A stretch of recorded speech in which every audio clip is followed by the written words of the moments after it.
The Haunting Tales of Dark Shivering.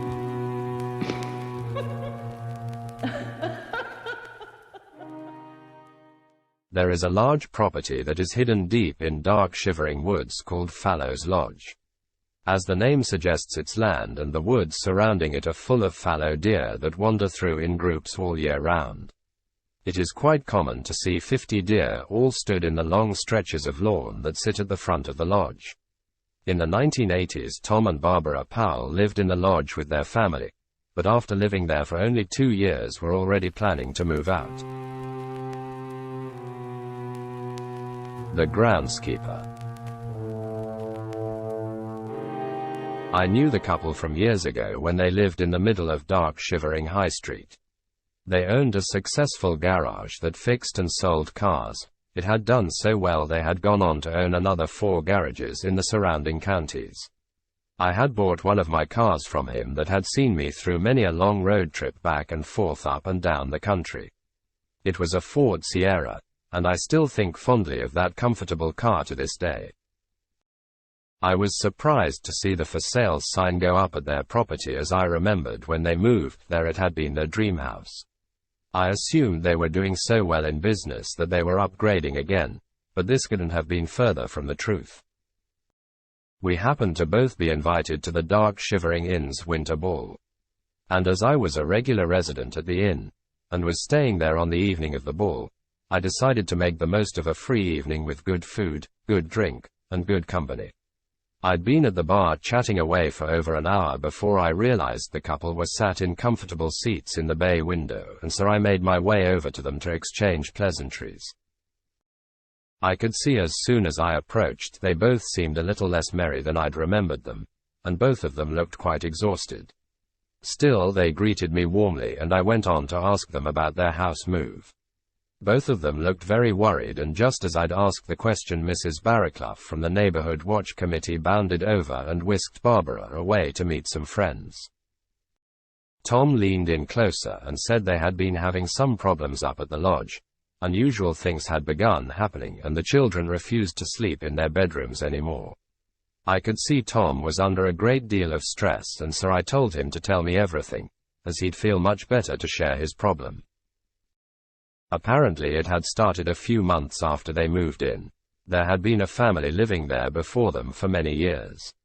But when the old man died, the house had stood empty for a few years before his estate was finalized and could subsequently be sold off. The lodge was still in very good condition, a little water damage on the front porch, some windows needed replacing, and some of the outside buildings were quite disheveled by the time they moved in. The lawns hadn't been cut for a long time, and so Tom immediately set about tidying the property back up.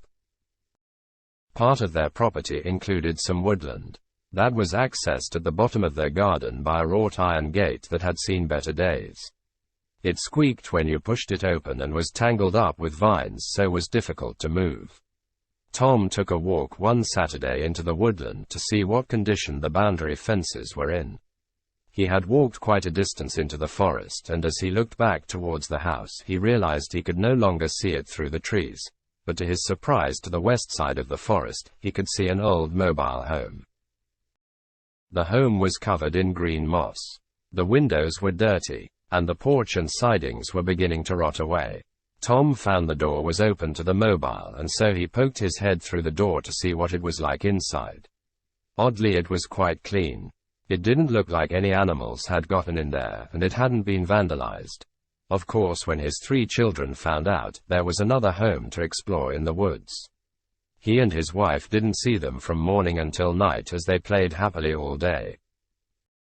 That was until Tom's son Owen decided he didn't want to go into the woods again.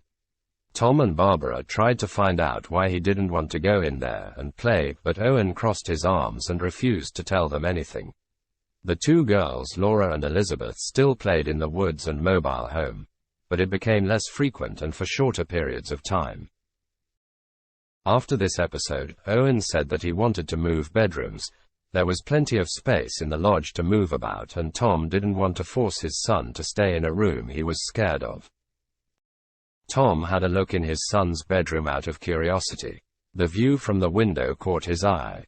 Amongst the trees he could see the mobile home, and just for a second he thought he saw a man stood next to it, looking up at him, but he must have been mistaken. He looked again and no one was there. As the family settled into the house, Tom and Barbara began having sleeping problems with the children. The two girls said that a stinking man would come into their room and leer at them in the middle of the night. The girls were terrified and began sleeping in the same bed. They were frightened to go up to bed in the evening as they said the man would appear at the bottom of the stairs and chase them up to their room. This never happened in front of Tom and Barbara. It was only when the children were vulnerable and alone. The couple thought for a long time that the children were suffering from nightmares. Moving to a big property had made them feel scared and unsafe maybe. However, Tom had been working on his garden one day when a local man walked by the front gates. They greeted each other and Tom found out that the man was a local news reporter. He seemed to have quite a bit of knowledge on Tom's house, and so Tom asked him if there were any stories about it that had made the news. The man looked shocked and told Tom that he was surprised Tom didn't know the sinister history that was unfortunately connected to the property. Tom asked him to continue and the man told Tom that many years ago in the late 1940s a soldier had come back from World War II. He was offered work and lodging at Fallows Lodge.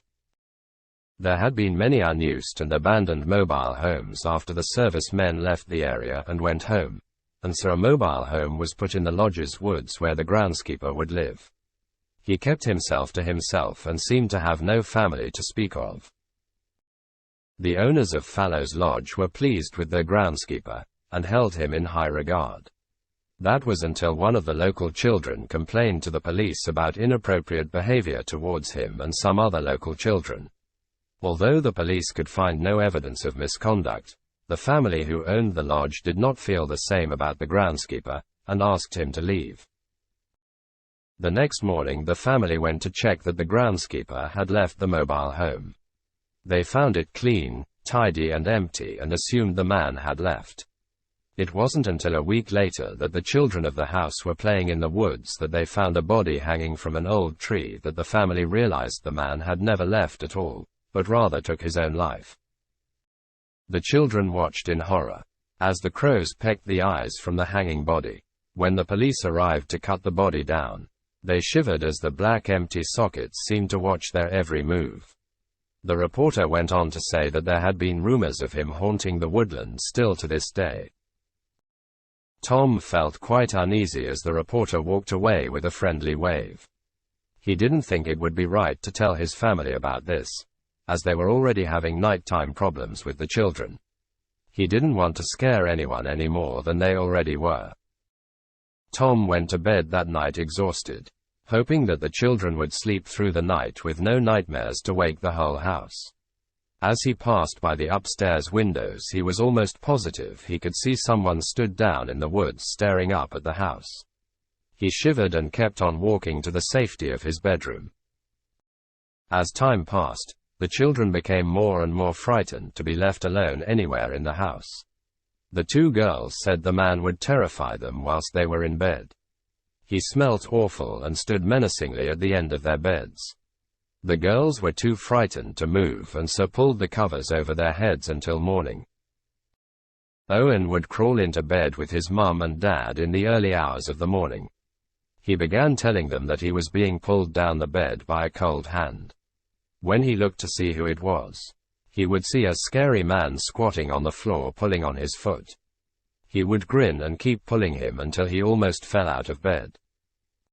The final straw came when the two girls were playing in the mobile home in the woods.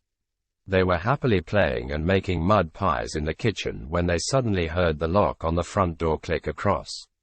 The girls were unsure how this could happen because the door and lock were rotten and old. They hadn't been used for years. As they stood quietly listening for any more noises, they both heard someone moving in the lounge room. Thinking it must have been their brother joining them to play, they went in to see what he was doing. Walking into the lounge they found no sign of Owen. They walked to the windows to look outside, and as they did, the door slammed behind them. They turned and screamed as they saw the groundskeeper stood behind the door. The poor girls were terrified as he unbuckled his belt, whipped it from around his waist and came towards them. Tom and Barbara were in the garden and heard the girls screaming. When they got to the mobile home, they ran in to find the girls whimpering on the floor. This was too much for the whole family to cope with, and so they moved out there and then. Tom said none of them had been back to the house since they had been staying with his mother-in-law, and would be paying a company to pack their belongings up. They would never set foot on the property again. I was shocked by the frightening events Tom had said had taken place at Fallows Lodge. But he was true to his word, and never set foot on the property again. In fact, still to this day no one wanted to buy the lodge. And so Tom and Barbara still own it. It sits patiently waiting for its next owner. The mobile home is still hidden in the woodland. It is falling to pieces, but still strong enough to house the Groundskeeper. Dark Shivering has lots more stories to give up, and I'm always collecting them for future books. Join me next time for more haunting tales of Dark Shivering. Don't forget to click like and subscribe so you never miss another ghostly episode.